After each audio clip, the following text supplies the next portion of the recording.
In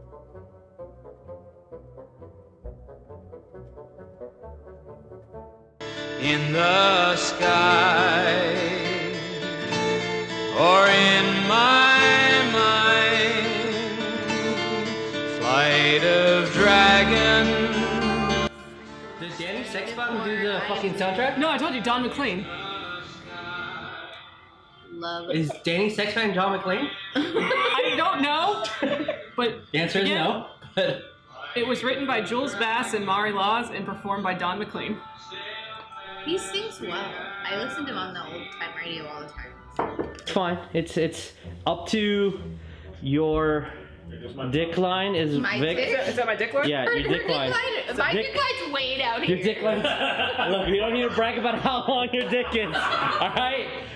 Are we rolling? It's been rolling. It's been rolling. Great. Edit that out. Try it on 10. Nope, it's going in. Hello. We just watched the A Flight of Dragons, which is a Rankin Bass film that was released in 1982. What do I say about this? What do I say about this? It's animated. It's animated. It's... One more time. All right, so the film we just watched was A Flight of Dragons. It is an animated movie that aired originally on ABC, and it was directed by Jules Bass and Arthur Rankin Jr. from the Rankin Bass Animation Company, and it was originally released in 1982. So the only warning I have for this, it's a little dated. But charmingly so. It's an animated classic. It was very enjoyable to watch. Well, we have John Ritter playing the protagonist, Sir Peter. You have James Earl Jones as the villain. This magic the world calls black. Plot. There was a lot of questions about magic versus science, something that was brought up very early in the film and continued through. Yes, it was a very consistent theme throughout the movie. And it actually was very engaging, I think, the way they presented it in what seemed to be kind of a children's film. So I would consider it a topic that you could basically translate into. It's kind of like a timeless topic, the whole man and progression versus tradition. And I think that no matter what decade we're watching this in, that's something that we could always consistently question and bring up for debate. About whether we should keep to old traditions or we should just put them aside and just focus solely on progress and technology.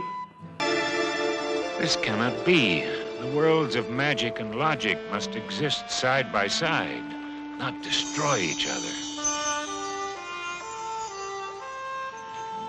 Take care!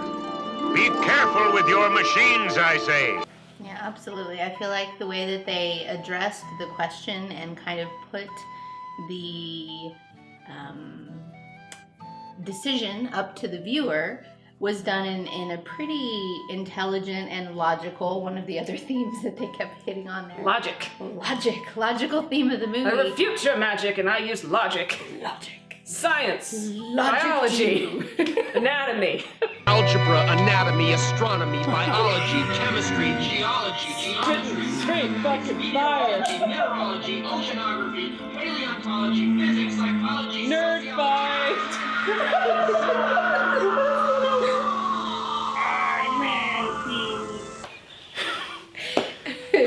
And Astronomy.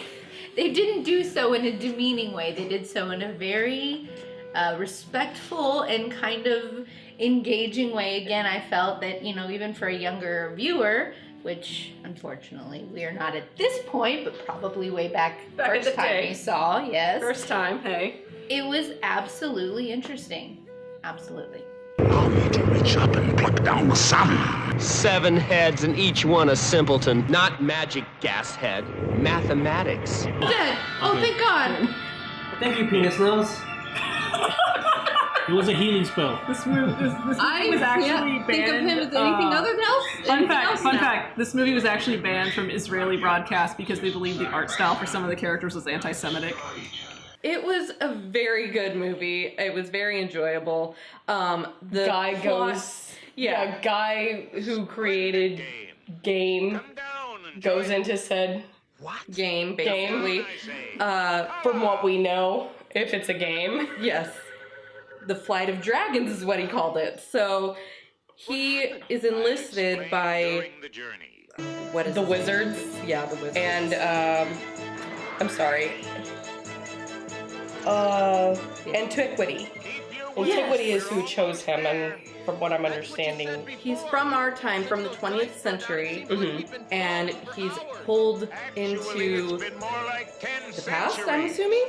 And on top of all of that, he is now the leader of this quest, basically, that they have to go on to defeat or retrieve the Red Crown from the Red Wizard Almadon. Yes. By this red crown, source of all my dark power, so be it, now and forever. It's actually very good, and while it is dated and it is an animation from the 80s, it was actually pretty enjoyable. There was a few moments that you kind of are taken out of it because Like how they had the entire ending. yeah, that and Some of the conflicts that they came across in the movie, too. yes. And then of course just classic like animation errors, like his neck going all the way to the back. Why are her eyes like this? Yeah, that too. But it was also super enjoyable. There was a lot of really good quotes in it. One of the best quotes was probably "Good without evil would be impotent." That was really good. I like how, it was thought them actually like touching on that in the very, very like first 15 minutes of the Basically, movie. yeah. It was great. It's like, oh yeah, good can't exist without evil. I totally agree with that too. So, why can't you have good and evil? Yeah, you can. You can have a world that is all good, especially if you believe in a fucking god or some shit like that. Why can't God just make things all good? You have magic. Why can't things just be all good? If you have bad, you can have all good. Cut it. The other quote I liked was, inevitability is the strongest magic of all. That was so good. That really just made me go, wow, that was super deep for an It's like animated movie. Exactly. For an anime, yeah. What does that mean? What I said. What does that mean? You can try to maneuver your way around things or try to prevent something from happening, but ultimately, whatever is supposed to happen is inevitable. Yep. Whatever's gonna happen is gonna happen. Anyways. I'll teach man to use his machines. I'll show him what distorted science can give birth to. I'll teach him to fly like a fairy. And I'll give the ultimate answer to all his science can ask. Hi, Jesus. Hello, Let's say your name. Jeremiah. That's Jeremiah. Cow. Whatever you wanna We call just it. watched Flight of Dragons. What did you think? Well, it was good. The animation, it is a little bit dated, yes, but you gotta respect the artists that have to draw that every little detail Still on that. shaded. Every single drawing was by hand. All the coloring was by hand, not digital. No, There's a lot of details in There's a that lot of art, and it details was in those art. freaking amazing. So, let's go a little bit over the plot. So you have back in time. There's 4 wizards and there's some dragons. They're fat bumblebee dragons. Fat bumblebee dragons. And then But why are they the way they are? yeah, and their burps and their electricity and their eating of elements of rocks makes them fly. and So stuff, so magic is getting weaker because people are focusing on logic and technology. So Mr. Green Wizard gets Mr. Racist Yellow Wizard, Darth Vader, and What?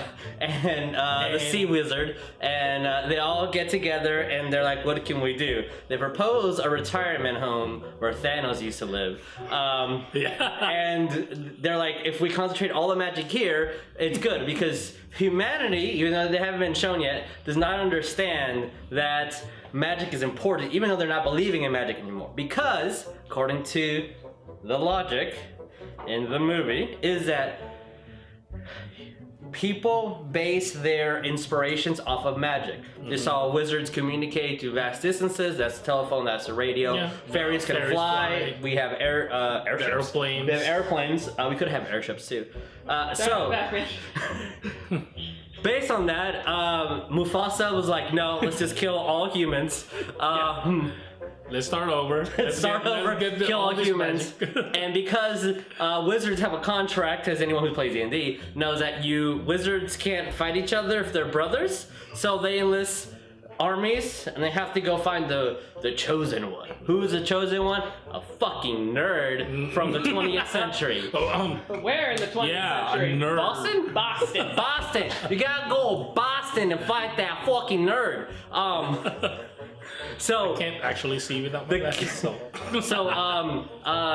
AKA Gary Gygax, because he invented this board game about dragons and flying and maybe wizards and some dungeons in there too. So you get this nerd dude who goes back into the past, does not get freaked out, gets converted into a dragon because of a mishap spell. Then they find Titty Armored Man. They find a wolf that died by drowning but came back to life. Yeah. Then they found I was like, no, you have drowned. non-sexist elf, because she had all her arm. She was covered up. She was covered up and +2 armor only. +2 armor. Leather's +2 only. And then who else? That was the whole. Halfling. Oh, then they found the halfling. Then they went through some challenges and trials, fought Mufasa, and then used logic against Mufasa. Yes. They said they want to save magic. Yeah. So they used logic to save. Because the strongest magic is inevitability, and so because they went to the future where there's no magic anymore, when they took him back to the past, it had to have happened.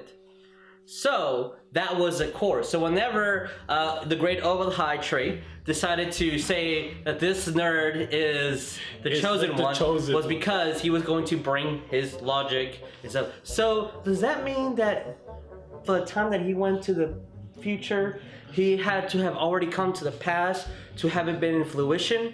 And does that like alter the time flow? Do we take the time stone out of it and like dark matter happens and Thanos wins? Yeah, it was like it was a confusing. I mean, timeline. It's ABC. I'm not trying to like jab at you with time fluxes and let's just get out of this. I'm done.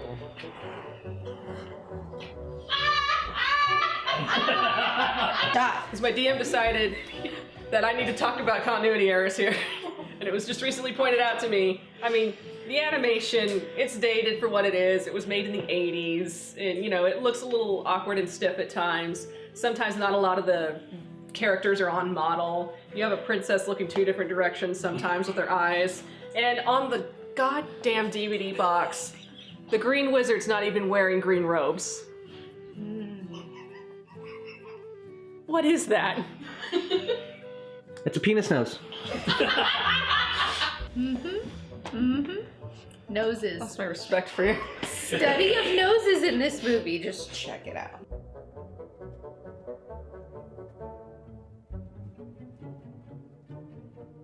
We've only been drinking for the past 3 hours. So, internal logic argument within the movie. So, Mr. Small Penis. No, did he have a small penis? Yeah. Small penis nose. His name is Sir Peter. Sir Peter. Sir Peter. Peter. Small Peter.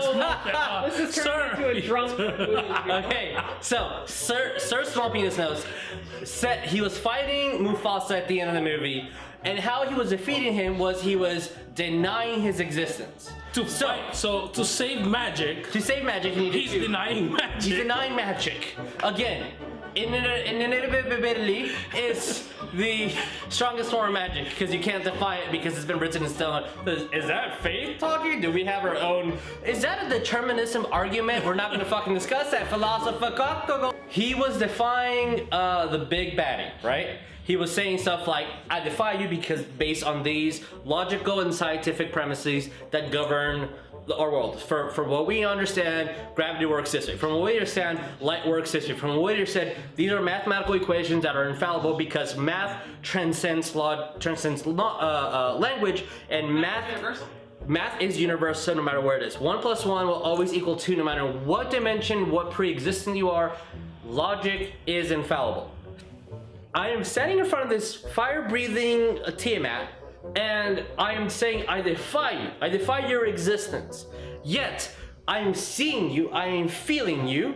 I know that my eyes are watching you. I feel the ground around me. I know I haven't turned back into the past. I am seeing things that others have not seen.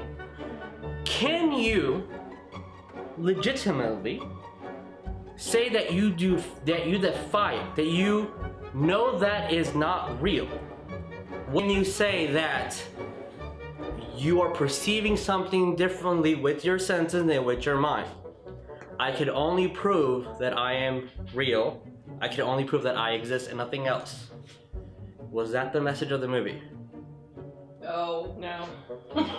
So, because that's the fuck it said to me.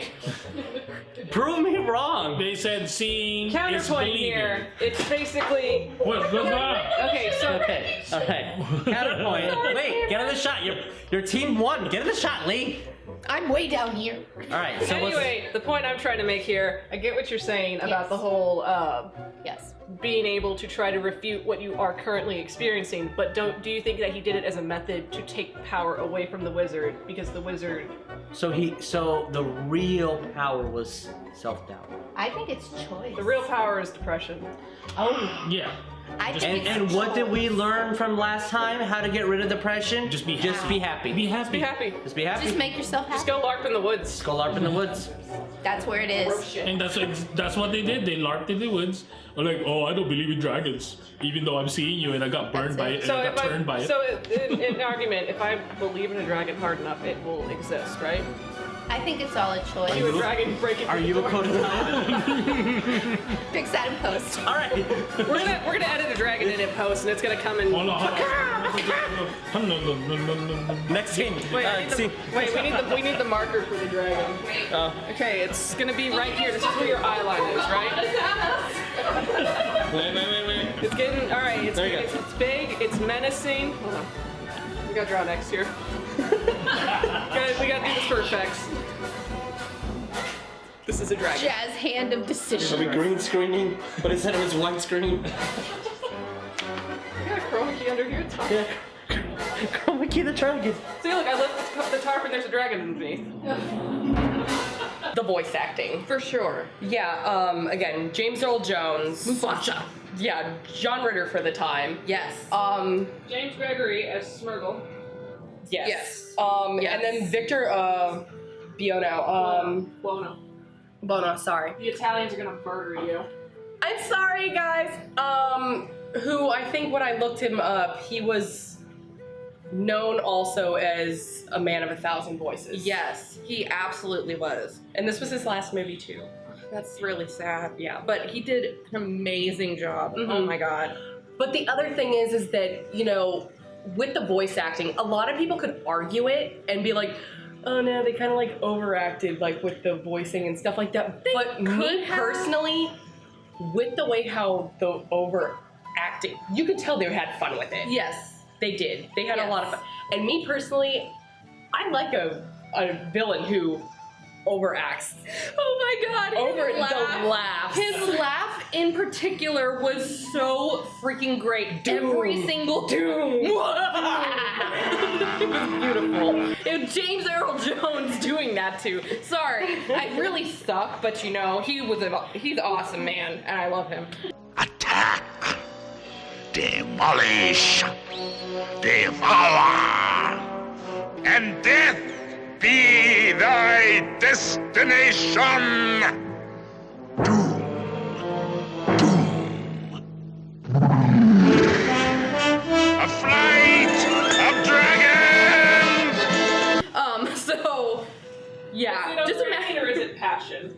It's both. It's both. He has passion for this project, and you can feel it. You have those amazing quotes that come out of this too. The quote that good without evil would be impotent, which of course makes sense because you can't have. You would have to have. You need those conflicting sides basically in life, And then you have the ridiculous quotes in the movie. Like, more wine. Oh, wine? Wine not. Cider makes evil in the stomach.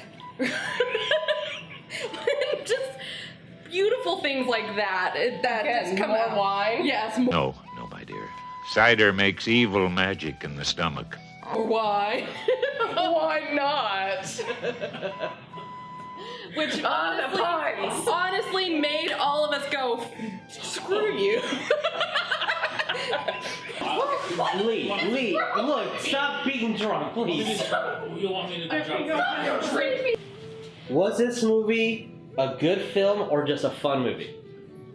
My answer is going to be biased because I grew up watching this like every other day of my childhood. That's a word. We all have those, right? Childhood. Theoretically. Theoretically, we all had childhoods. So I'm gonna say yes, it was a fun movie. Yes, I would say it's a good movie for its time and for anybody. I mean, good is subjective. I mean, you can have some. No, I'm not gonna go into that lecture. Anyway, something YouTube reviewers. Anyway, which is what we're doing. Yep. Meta. But if film is subjective, how do we have classical art, or how do we have modern art, or how do we have art that costs $10 million where some things art costs $5? That has to. You want to sit here for 3 hours while I give you that answer? Because But- choice. But my aesthetics professor failed me because I said that, and she said pick a side. Your aesthetics professor's fucking wrong. My answer is it was fun. This was my first watch of the movie, and I enjoyed it thoroughly. Obviously, we've been having a lot of fun talking I about found it. modern art the first time. See? It was fun. And here's the big thing. As you are seeing from all of these reviews, it's a thinker. This is why I enjoyed it. It made me think. It made me choose that, am I choosing logic? Am I choosing magic? Can I have both? I think the answer is yes. Hey, I'm gonna keep touching you. Hey, what'd you think of the movie? It's pretty good. I would recommend it to watch it once. Not two? Maybe two. Maybe two. Maybe two. To Recommendation is maybe two. really, to really understand the ending, I guess. I don't know. One time silver, one time high. What? Well, yeah. So, here's my honest recommendation. Are you from Boston?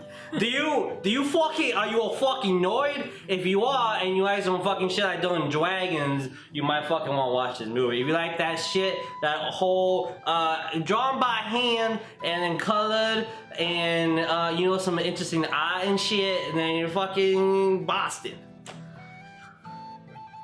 I rate this movie a penis nose out of Boston. If you didn't think we were too fucking drunk for this, please subscribe. Like. Cowbell, kill command, take him out.